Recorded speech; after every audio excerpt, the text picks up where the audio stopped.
ఉమ్మడి తూర్పుగోదావరి జిల్లా జనసేన పార్టీ అధ్యక్షుడు రాష్ట్ర మంత్రి పర్యాటక శాఖ మంత్రి కందుల దుర్గేష్ మనతో ఉన్నారు. ఆయనతో మాట్లాడి పవన్ కళ్యాణ్ టూర్ ఉంది, ఆ టూర్కి సంబంధించిన విషయాలు తెలుసుకునే ప్రయత్నం చేద్దాం. సార్ చెప్పండి, పవన్ కళ్యాణ్ గారు ఎప్పుడు వస్తారు, ఏంటి ప్రోగ్రామ్ ఎలా ఉంది? రేపు ఉదయం 8 గంటలకి రాజమండ్రి ఎయిర్పోర్ట్కి వస్తారు ఉప ముఖ్యమంత్రి గారు, మా పార్టీ అధ్యక్షులు శ్రీ పవన్ కళ్యాణ్ గారు. ఆ తర్వాత అక్కడి నుంచి బై రోడ్డు పిఠాపురం వెళ్తారు. అక్కడ గొల్లప్రోలు గ్రామంలో పెన్షన్ల కార్యక్రమంలో పాలు పంచుకుంటారు. ఆ తర్వాత 2వ తారీఖున కాకినాడ కలెక్టరేట్లో ఇరిగేషన్, పంచాయతీరాజ్ ఇతరత్ర విభాగాలతోటి సమీక్ష ఉంటుంది. ఆ సమీక్ష అనంతరం 3వ తారీఖున ఉప్పాడ తీరాన్ని, సముద్ర తీరాన్ని పరిశీలించడం, అక్కడ మత్స్యకారులతో మాట్లాడడం, వారి సమస్యలు పరిష్కరించడం లాంటి కార్యక్రమాలతోటి 3 రోజుల పాటు ఆయన పర్యటిస్తున్నారు. ఆయన ఉప ముఖ్యమంత్రి అయిన తర్వాత, పిఠాపురం నుంచి నెగ్గిన తర్వాత వస్తున్నటువంటి మొట్టమొదటి కార్యక్రమం. ఆ కార్యక్రమం కూడా పేద ప్రజలకు ఉపయోగపడేటువంటి పెన్షన్ల పంపిణీ కార్యక్రమంలో పాల్గొనడంతో ఆయన నెగ్గిన తర్వాత చేసేటువంటి మొట్టమొదటి కార్యక్రమంగా ఉంటుంది కనుక ఇది అందరికీ ఆనందం కలిగించేటువంటి అంశం. దాని ప్రకారం ఇవాళ జిల్లాలో ఉన్నటువంటి జన సైనికులు, వీర మహిళలు మాత్రమే కాకుండా ప్రజలందరూ కూడా ఆసక్తిగా ఎదురు చూస్తున్నారు వారి రాక కోసం. వారిని స్వాగతిస్తూ జిల్లా తరపున ఉమ్మడి తూర్పుగోదావరి జిల్లా జనసేన పార్టీ అధ్యక్షుడిగా కూడా వారిని స్వాగతిస్తూ ఈ మాట చెప్పడం జరుగుతుంది. అదేవిధంగా చూసుకుంటే టూరిజం శాఖకు సంబంధించి రివ్యూ మీటింగ్ కూడా చేశారు కదా, ఎటువంటి సమస్యలను గుర్తించారు, ఎటువంటి అంశాలపై వర్క్ చేయాలనుకుంటున్నారు? గత ప్రభుత్వం పర్యాటక రంగాన్ని పూర్తిగా నిర్లక్ష్యం చేసింది. ఎక్కడా కూడా అద్భుతంగా కట్టినటువంటి అనేక రిసార్ట్స్ని మూలపడిపోయేలా చేసింది. వాటి రిపేర్ల కోసం కనీసం ₹1 ఖర్చు పెట్టేటువంటి పరిస్థితి కూడా లేనటువంటి సందర్భంలో ఇవాళ వాటన్నిటిని కూడా రెనోవేట్ చేయడానికి ఈ ప్రభుత్వం సంకల్పించింది. త్వరలోనే వాటిని రెనోవేట్ చేసి అవన్నీ కూడా ప్రజలకు అందుబాటులోకి తీసుకొచ్చి మంచి సౌకర్యాలు కల్పించే విధంగా ఒక కార్యక్రమం. అదేవిధంగా ఇటు తూర్పు పశ్చిమ గోదావరి జిల్లాల్లో కానివ్వండి, వైజాగ్ పరిసర ప్రాంతాల్లో కానివ్వండి, తిరుపతి పరిసర ప్రాంతాల్లో కానివ్వండి, అనేక పర్యాటక ప్రదేశాలు అద్భుతమైనవి ఉన్నాయి. వాటిని అభివృద్ధి చేసే విషయంలో గడిచిన ప్రభుత్వానికి సరైనటువంటి చిత్తశుద్ధి లేకపోవడం వల్ల అవన్నీ మూలన పడిపోయాయి. ఇవాళ అవన్నీ కూడా బయటికి తీస్తున్నాం. ఒక్కొక్కటిగా వాటి మీద స్టడీ చేస్తున్నాను. వాటిని అర్థం చేసుకుని వెంటనే మనం ఏ రకంగా పర్యాటకాన్ని వృద్ధి చేయొచ్చు అనేటువంటి దాని మీద మేము అఫీషియల్స్తో మాట్లాడుతున్నాను. ఇతరత్ర ఎవరైతే కొంతమంది నాలెడ్జ్ ఉన్నటువంటి పర్సన్స్ ఉన్నారో వాళ్ళతో మాట్లాడుతున్నాను. త్వరలోనే ఒక యాక్షన్ ప్లాన్ తయారు చేసుకుని దాన్ని ముందుకు తీసుకెళ్తాం. అదేవిధంగా పాపికొండలో అది అద్భుతమైనటువంటి ప్రదేశం మన ప్రాంతంలో. దాని మీద కూడా మళ్ళీ మనకి ఈ బోట్లు తిరగడం ఇవి ప్రారంభమైనవి. నిన్న 2-3 రోజులు వర్షాల వల్ల ఆపేరు, మళ్ళీ వాళ్ళ నుంచి ప్రారంభమైంది.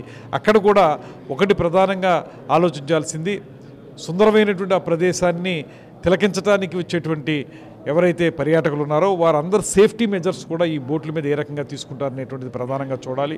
దాని ప్రకారం ఆ సేఫ్టీ మెజర్స్ ఎలా ఉన్నాయి, అక్కడ సౌకర్యాలు ఎలా ఉన్నాయి అనేటువంటి దాని మీద దృష్టి పెట్టాలి. వీలుంటే ఇవాళ అక్కడికి వెళ్ళి నేను మాట్లాడి అక్కడ కూడా చూసి రాబోయే రోజుల్లో మరింత అందంగా ఆ పర్యటన జరగడానికి వీలుగాను, మరింత సౌకర్యవంతంగా, అదేవిధంగా అన్నిటికీ మించి సేఫ్టీ మెజర్స్ తోటి ఉండే విధంగా ఉండడానికి ప్రయత్నం చేస్తాం. అదేవిధంగా చూసుకుంటే పర్యాటక శాఖలో చాలా ప్రైవేటీకరణ చేయడానికి అయితే గత ప్రభుత్వం సన్నాహాలు చేసింది. దాని మీద మీరు ఎలాంటి ప్రోగ్రామ్ చేయబోతున్నారు? అంటే 2 రకాలు మనకి ఉన్నాయండి. O&M అనేది ఒక విధానం, ఇంకోటి PPP అనేటువంటి మెథడ్. అదేంటంటే పబ్లిక్ ప్రైవేట్ పార్ట్నర్షిప్ అనేటువంటి దాంతో. ఎందుకంటే అన్నీ ప్రభుత్వం చేయలేదు కనుక ఔత్సాహికులైనటువంటి చాలామంది ఎంటర్ప్రెన్యూర్స్ ఉంటారు. వాళ్ళకి పర్యాటక రంగం మీద మంచి ఆసక్తి ఉంటుంది, ఇన్నోవేటివ్గా చేద్దామనేటువంటి ఆలోచన ఉంటుంది. అటువంటి వారు ఎవరన్నా ముందుకొచ్చి ఎక్కడైనా ఈ పర్టికులర్ ఆస్పెక్ట్లో మేము పనిచేస్తాం, లేకపోతే దీన్ని పర్యాటక కేంద్రంగా వృద్ధి చేస్తాం, పలానా ప్రాంతాన్ని, దానికి మేము పెట్టుబడి పెట్టగలం అనేటువంటి ఆలోచనతో ముందుకు వస్తే అటువంటి వారిని ఎంకరేజ్ చేసి ప్రభుత్వం అదేవిధంగా ప్రైవేట్ వారు ఇద్దరు కలిసి దాన్ని డెవలప్ చేసే మోడ్లో, PPP మోడ్లో డెవలప్ చేయడానికి, దాన్ని ప్రజలకు అందుబాటులో తీసుకురావడానికి ప్రయత్నం చేస్తూ ఉన్నాం. అది ఎప్పుడైనా సరే ప్రైవేట్ రంగాన్ని కలుపుకోవడం అనేటువంటి చాలా అవసరం. ఎందుకంటే పెట్టుబడులు వాళ్ళు తీసుకొస్తారు కనుక ఆ రకమైన ఎంకరేజ్మెంట్ ఈ ప్రభుత్వం తప్పనిసరిగా ఇస్తుంది. గత ప్రభుత్వం మాటలకే పరిమితం అయింది తప్పితే వాళ్ళు ఏమీ చేయలేదు. ఎక్కడా కూడా PPP మోడ్లో ఏ ఒక్కటి తయారు కాలేదు.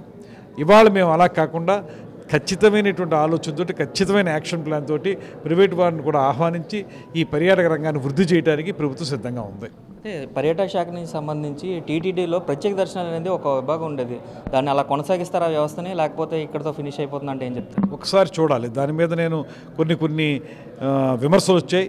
దాని మీద కూడా పూర్తిగా ఆలోచించి ముఖ్యమంత్రి గారితో ఉప ముఖ్యమంత్రి గారితో మాట్లాడి దాని మీద ఒక నిర్ణయం తీసుకోవడం జరుగుతుంది. అదేవిధంగా చూసుకుంటే గత ప్రభుత్వంలో పర్యాటక శాఖ మంత్రిగా చేసిన రోజాపై తెలుగుదేశం ప్రభుత్వం కావచ్చు, జనసేన పార్టీ కావచ్చు బోల్డ్ చాలా ఆరోపణలు అయితే చేశారు. వాటిపై యాక్షన్ ఎలా ఉండబోతుంది అంటే ఏం చెప్తారు? ఇప్పుడు ఒకటే అండి, స్థూలంగా ముఖ్యమంత్రి గారు ఒక మాట చెప్పారు, కక్ష సాధింపు ఉండదు, కానీ తప్పు చేసిన వాళ్ళు ఏదో రకంగా దానికి చట్టపరమైనటువంటి శిక్ష అనుభవించి తీరాలి. అలాంటి తప్పిదాలని ఖచ్చితంగా చట్టపరంగా వాటి మీద యాక్షన్ తీసుకునేటువంటి చర్యలు అయితే తప్పనిసరిగా ఉంటాయి. అంత మాత్రం చేత మేము కక్ష సాధింపు చేస్తాం అనేది లేదు. కానీ తప్పు చేసిన వాళ్ళు మాత్రం వాళ్ళ మీద చట్టపరమైన శిక్షలు ఉండకపోతే అవి అలవాటుగా మారిపోయే ప్రమాదం ఉంది కనుక ఖచ్చితంగా నిర్ణయాలు ఉంటాయి.